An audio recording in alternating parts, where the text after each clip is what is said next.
Paul, what do you need from Miles Turner moving forward this series? He was pretty unproductive today. No, we just need him to challenge Tristan. He'll keep him off the boards, and he's got to make himself available down low in the post. He's got to know at this point we need him to take it to the next level, and we'll continue to work with him.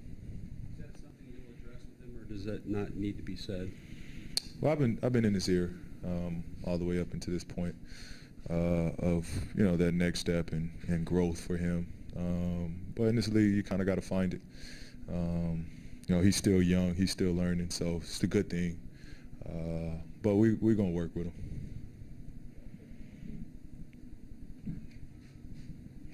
Chris Hagan, Fox, Indianapolis. Second game in a row, they're really shooting lights out from the field. Their big three go off. They're making open shots, but also making contested shots. Is that just, obviously they're good, but is there something you can address to kind of lower that percentage somewhat? Yeah, man, you take away the open shots and they don't get a rhythm to make the tough shots. It's both games, game one and game two, they come down and, they're shooting with no one in front of them off of a kick ahead. We're just doing a terrible job of getting back and guarding people. We know how good LeBron's going to be. We know how good Kyrie's going to be.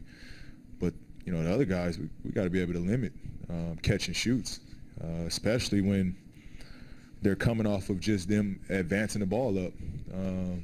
We're doing a poor effort on that.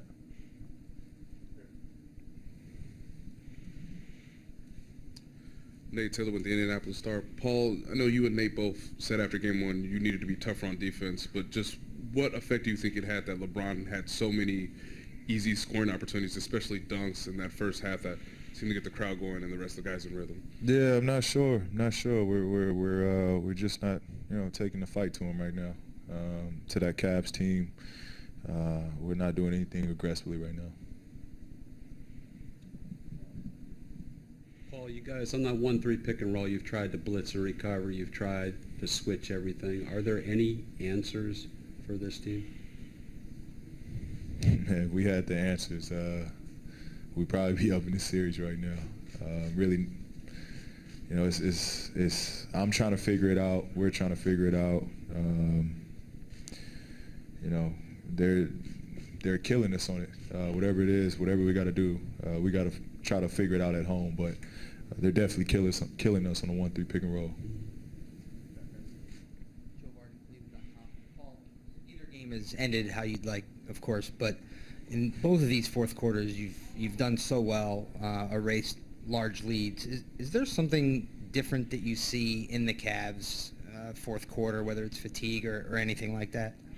Nah, I mean, it's you guys writing us off that this game was going to be easy for the Cavs. We take away some of these easy baskets we're giving up, and these games might be a little different.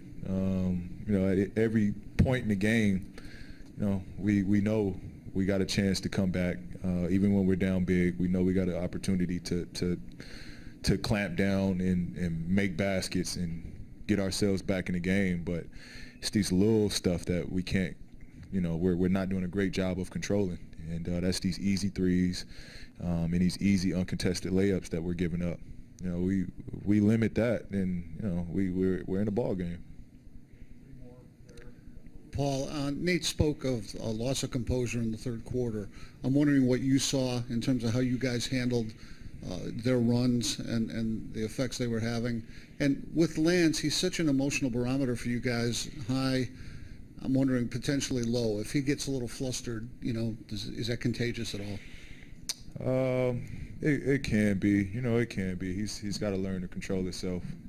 He's got to learn to just be in the moment. Lance is in our locker room is looked upon as a leader, one of our leaders. So his body language has to improve just for the team. We all know it. Lance is an emotional guy, and a lot of it is just his heart and his competitiveness that emotion comes out on.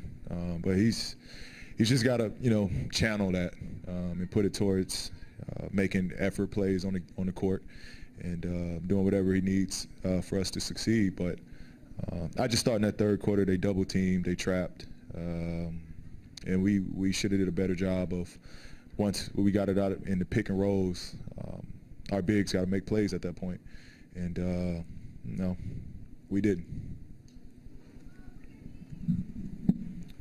Paul, following up on that, when they do send that extra defender your way and they trap and blitz, what needs to happen to better combat that? Is it just as simple as the bigs have to make plays, or what else needs to happen? Well, yeah, I'm looking for him. I'm looking for him, try to pass out of those traps and take advantage of the 3-on-2s or the 4-on-3s.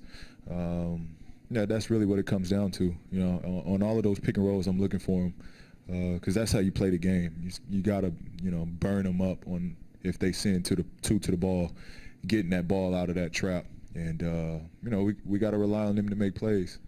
It's the only way that it's going to free me up on these pick and rolls because they're not going to want to get burned by that. It's very obvious that they want the ball out of my hands, and they're going to force, other guys to beat them.